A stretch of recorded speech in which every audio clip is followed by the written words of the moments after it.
Bonjour à tous, j'ai appris qu'on avait 5 minutes de moins, donc je vais parler très vite. Si mes slides arrivent tout de suite, oui, ça marche. Je vais vous parler, je ne sais pas si je sais parler d'économie positive, en tout cas je peux vous parler d'économie vraiment négative. Et ça c'est la pêche en France, en gros c'est un secteur, donc les slides sont là, d'accord. Elles sont là aussi. Donc voilà, j'ai intitulé ma talk Sortir de l'économie négative des pêches. Et vous allez voir pourquoi. Je me suis permis une slide. Ah, attendez, parce que voilà. Une courbe. Juste une courbe et le reste c'est des images et c'est très joli. Cette courbe, elle vous dit combien on a perdu de poissons. La courbe bleue, c'est les stocks de poissons, en gros, dans les eaux qui sont pêchées par les navires français. Et la courbe rouge, c'est en gros le nombre de bateaux qu'on calcule ici en effort de pêche. Et on voit que depuis les années 50, en fait, les stocks de poissons se sont effondrés, se sont écrasés. Et par contre, l'effort de pêche, lui, qui a été financé en grande partie par les finances publiques, a énormément augmenté. Et donc, les courbes se sont croisées. Et aujourd'hui, on a un vrai problème parce qu'avoir une pêche qui soit rentable et qui soit viable économiquement sans subvention, ça n'existe pas aujourd'hui. Donc, je vais vous parler de subventions un peu plus tard. Mais quand on arrive, vous voyez, à partir des années 80-90, tout à fait en bas de la courbe des poissons, et qu'il reste quasiment plus de ressources marines, et qu'on a énormément de bateaux, et énormément de puissance motrice qui est déployée sur ces pêches, on a un vrai problème d'aller chercher de la ressource. Et donc, l'idée de génie qu'on a eue dans les années 80-90, c'est d'aller chercher ailleurs, donc plus loin, et plus profond, les poissons qui faisaient défaut en surface. Et donc, en gros, les pêches se sont enfoncées. On a envoyé des gros navires industriels qui représentent des gros investissements, aller chercher des poissons de plus en plus profondément, de plus en plus en profondeur, vraiment réellement. Donc on est allé chercher jusqu'à, au début, 800, 900 mètres de profondeur. Et ensuite 1000 mètres, 1500 jusqu'à 2000 mètres de profondeur avec des méthodes de pêche qui sont assez basiques. Ça s'appelle le chalutage profond. Donc le chalutage, c'est des énormes filets qui sont tirés par des gros bateaux. Donc il faut énormément de puissance motrice, donc énormément de carburant, d'où le problème aussi de la dépendance aux subventions. Et ces énormes filets sont tirés jusqu'à 2000 mètres de profondeur sur un fond qui est d'ailleurs globalement en fait rempli d'organismes, comme on va le voir. Et ce n'est pas du tout là où en fait on est dans le noir et dans l'obscurité. On peut s'imaginer à ce que ce soit un peu le vide au niveau de la vie. Et en fait, c'est pas du tout le cas. Il y a des tas d'animaux dans les profondeurs. Et donc, on va attraper, comme on voit dans ces énormes filets qui sont lestés, qui ont des boules, qui raclent tout au fond, des poissons comme là qu'on appelait à l'époque des queues de rat. Bon, on les a renommés, c'est pas surprenant pour que on accepte de les manger, on les a appelés grenadiers, sabre noir. Donc en gros, il y a 3 espèces que je vous ai mises là. Lingue bleue, sabre noir et grenadier. Ce sont des poissons, vous les connaissez peut-être, mais peut-être pas, qui apparaissent surtout sur les étals des supermarchés et de moins en moins d'ailleurs parce qu'on voit que par exemple Carrefour, Casino ont commencé à se débarrasser en fait de ces poissons qui sont très problématiques d'un point de vue environnemental. Et donc pour ces 3 espèces qui représentent seulement 1% des captures en France, on rejette 100 autres ou plus espèces. Donc pour 3 espèces qui sont ciblées, qui sont commercialisées, on rejette jusqu'à 100 ou plus espèces qui habitent dans ces grandes profondeurs et qui sont donc sacrifiées, on va dire. Puisque le problème de ces filets, évidemment, c'est qu'ils ne sont pas sélectifs. Ces énormes filets ne peuvent absolument pas cibler cette espèce et pas l'autre. Ce sont des filets qui, au sol, ont une emprise au minimum de 25 mètres de large, plus les panneaux qui doivent être écartés pendant qu'ils sont tirés. On parle d'une emprise au sol au minimum de 100 mètres de largeur. Et ils sont tirés pendant plusieurs heures par jour, tous les jours de l'année, puisque ces gros bateaux, pour être rentables, évidemment, même si un problème de rentabilité, ils doivent opérer en permanence. Et donc le problème, c'est que dans ces espèces qu'on attrape et qu'on rejette, il y a des espèces qui sont déjà menacées d'extinction, comme les requins qu'on trouve dans les grandes profondeurs des océans. Donc là, je vous l'ai mis. Alors pourquoi les requins ? Parce que c'est vrai que on s'intéresse les requins profonds. Déjà, on n'imagine pas trop qu'il y a beaucoup de requins. Bon, c'est passé un peu vite. Les requins, en fait, ils ont un foie, les requins profonds, ça passe tout seul. Là. Ah bon, ça passe tout seul. Ah mais comment on fait ? Bon, alors tant pis, ne regardez plus les slides. Donc les requins profonds, ils ont un foie qui est très très important et qui est très gras. Et dans ce foie, on trouve une substance qui s'appelle le squalène. Et alors peut-être que les femmes ont regardé leurs produits de beauté, une fois de temps en temps, la composition, on trouve du squalane parfois dans nos crèmes de beauté. Et le squalane est en grande partie soit tiré des olives, aujourd'hui, c'est ce qu'il y a de plus vertueux, ou il est tiré de ce foie du foie des requins profonds. Et donc pendant toutes ces années, en fait, à partir du moment où la pêche profonde s'est développée dans les années 90, on a récupéré tous ces poissons dont on ne savait que faire et on a découvert qu'en fait ces poissons profonds, les requins profonds, avaient le foie qui était très chargé de squalène. Et donc nous, on a fait une étude mondiale où on a montré qu'en fait ces poissons, les requins profonds, sont aujourd'hui donc capturés partout dans les eaux mondiales pour leur foie qui alimente en priorité l'industrie cosmétique. Donc faites attention à ne pas acheter surtout des crèmes de beauté asiatiques parce que là c'est quasiment que du squalane animal, alors qu'aujourd'hui on peut avoir un squalane donc végétal et vertueux. Donc voilà. Donc le problème qu'on a, c'est qu'aussi on a des impacts de ces pêches sur donc on a des problèmes sur les espèces qu'on ne peut pas cibler. Mais on a un problème sur les habitats, puisque ces grands filets qui passent, qui sont un peu l'équivalent de bulldozers dans les grands fonds, ils attrapent des coraux notamment, et on s'imagine les coraux dans les grands fonds, il ne doit pas y en avoir beaucoup. En fait, si, la majorité des coraux, aujourd'hui, dans les océans, vivent en grande profondeur. Il y a plus de la moitié, il y a environ 5000 espèces de coraux sur Terre. Plus de la moitié vivent dans les grandes profondeurs obscures des océans et croissent très très lentement. Et c'est d'ailleurs la caractéristique de tous les animaux qui vivent dans les grandes profondeurs, parce qu'il n'y a pas de lumière, donc il n'y a pas de nourriture, parce que la nourriture elle est surtout liée à la production photosynthétique. Et donc quand on arrive dans les grandes profondeurs, tout le monde vit un peu au ralenti comme ça. Par contre, on vit très longtemps, on a une croissance lente, mais on a une maturité sexuelle très tardive et on peut vivre très longtemps. Et le record de longévité animale sur Terre, ce sont justement ces coraux, comme on voit, ils sont attrapés par les filets et ils sont rejetés par-dessus bord. Et alors, c'est l'équivalent vraiment de prendre des momies égyptiennes qui ont 2000, 3000 ans et de le rejeter par-dessus bord, alors que c'est un patrimoine mondial naturel qui est absolument incroyable. Et donc, on voit en fait que ces panneaux, vous voyez sur le bord là, du grand bateau industriel, on voit des grands panneaux. Ce sont ces panneaux qui écartent les filets et qui permettent en fait que le filet s'embrouille pas, qu'il s'en mêle pas au fond. Et donc ces gros panneaux sont ceux qui raclent et qui évidemment attrapent les poissons, mais aussi dévastent donc les coraux. Et alors je vous ai mis une photo justement de cet animal qui est l'animal qui a le record de longévité sur Terre. C'est un corail profond qui peut vivre jusqu'à 4200 ans ou plus, donc on est vraiment dans des extrémités incroyables et on découvre ça, et ça a été découvert par exemple en 2009. Et à chaque fois qu'on met le nez sous l'eau, on découvre de nouvelles choses, et on découvre des nouvelles molécules, on découvre des tas de choses qui sont parfaitement d'ailleurs intéressantes d'un point de vue scientifique. Le problème, c'est qu'une fois que les chaluts sont passés sur le fond, on se rend compte qu'il ne reste plus que quelques traces et que l'ensemble de la vie qui se trouvait dans ces grandes profondeurs a disparu. Elle a été soit écrasée, soit broyée, soit au moins déracinée et se retrouve du coup sacrifiée.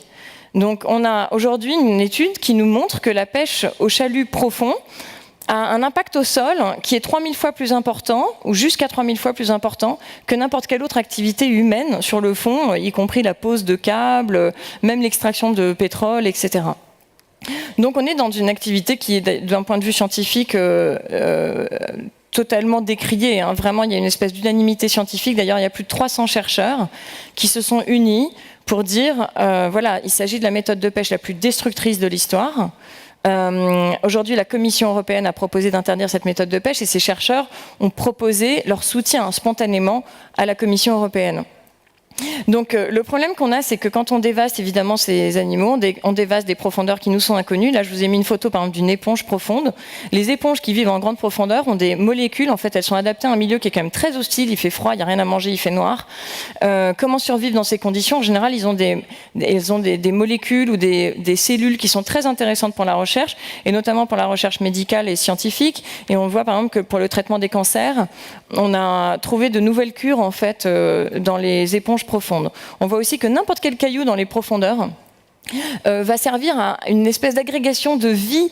Et là, on a vu par exemple que ces pieuvres, les pieuvres qui ont été filmées par un institut de recherche en Californie, étaient restées sur ces cailloux et les gens ont plongé année après année. Ils voyaient toujours les pieuvres au même endroit qui n'avaient pas bougé. Au bout de 3 ans seulement, les pieuvres qui couvaient leurs œufs ont bougé. Donc on est là dans le record en fait de couvaison animale sur Terre. Donc on est vraiment dans un milieu totalement inconnu, et quand on dévaste cette diversité qu'on trouve au fond, on n'a aucune idée de l'impact que ça peut avoir sur les animaux qui vivent entre deux eaux. On voit l'impact immédiat sur ce qui vit au fond, mais on ne sait pas comment les animaux qui vivent entre deux eaux utilisent le fond.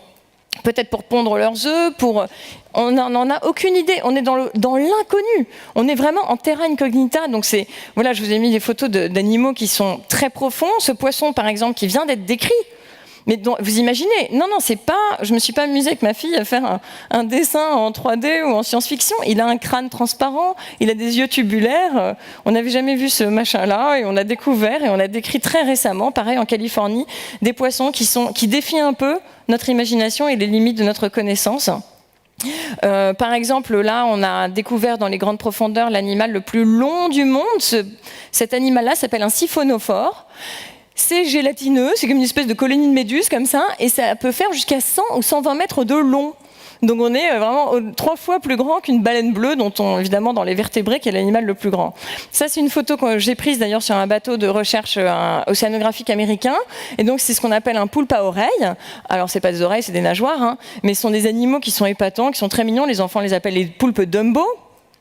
Et ces animaux, par exemple, on ne savait pas du tout comment ils se reproduisaient, etc. Et on a découvert, donc très récemment aussi, cette photo-là. Les chercheurs, en allant sur le fond, voient des coraux avec un œuf qui est attaché. Ils ne savent pas ce que c'est.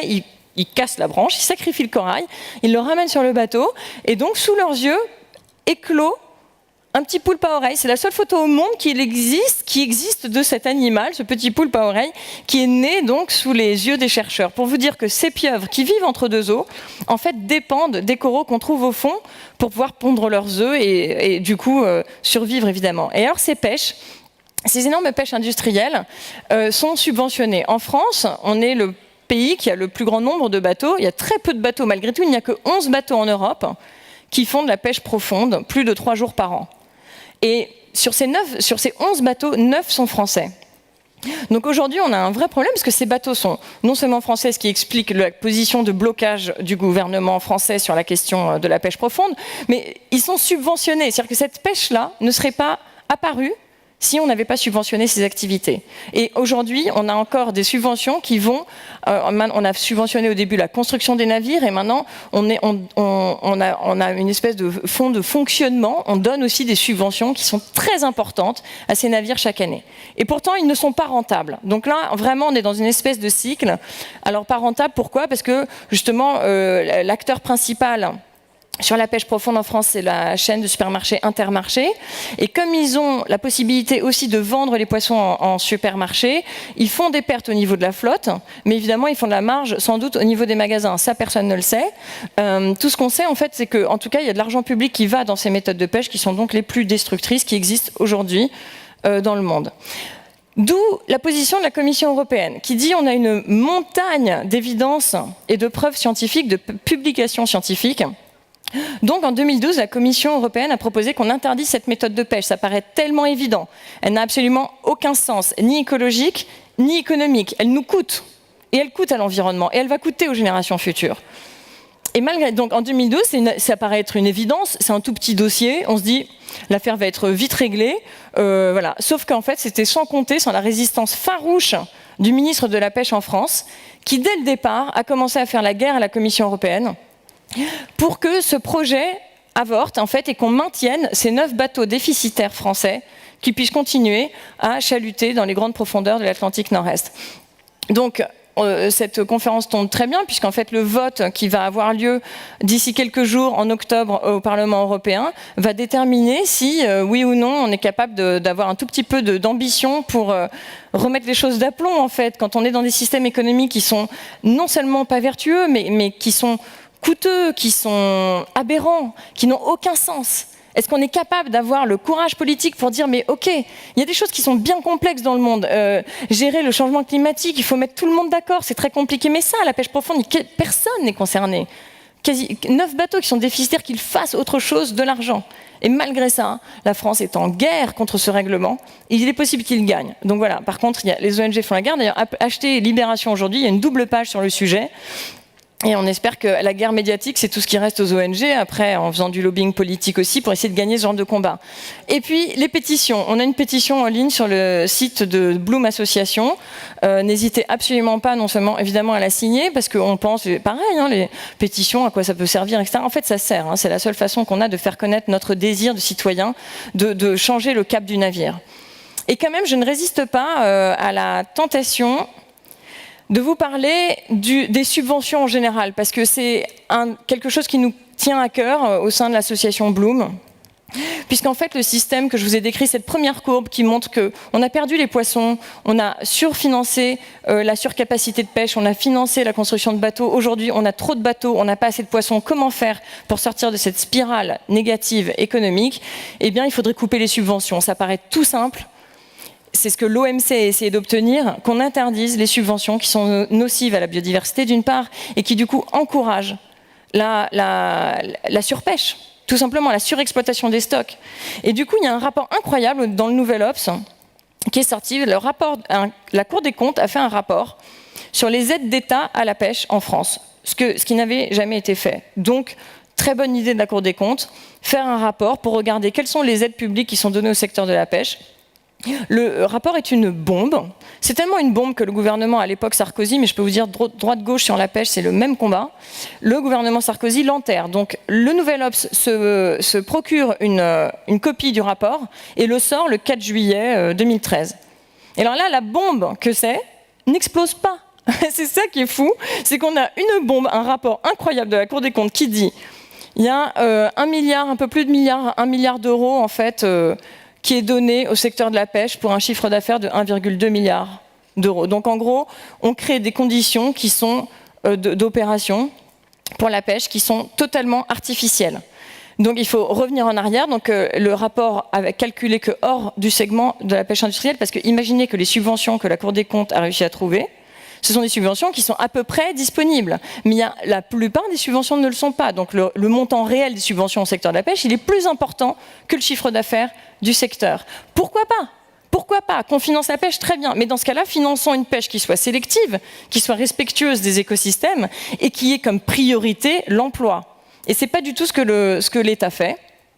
Donc voilà, en dehors les cumuls des aides, les aides cumulées sont équivalentes à 4 fois le résultat net des entreprises.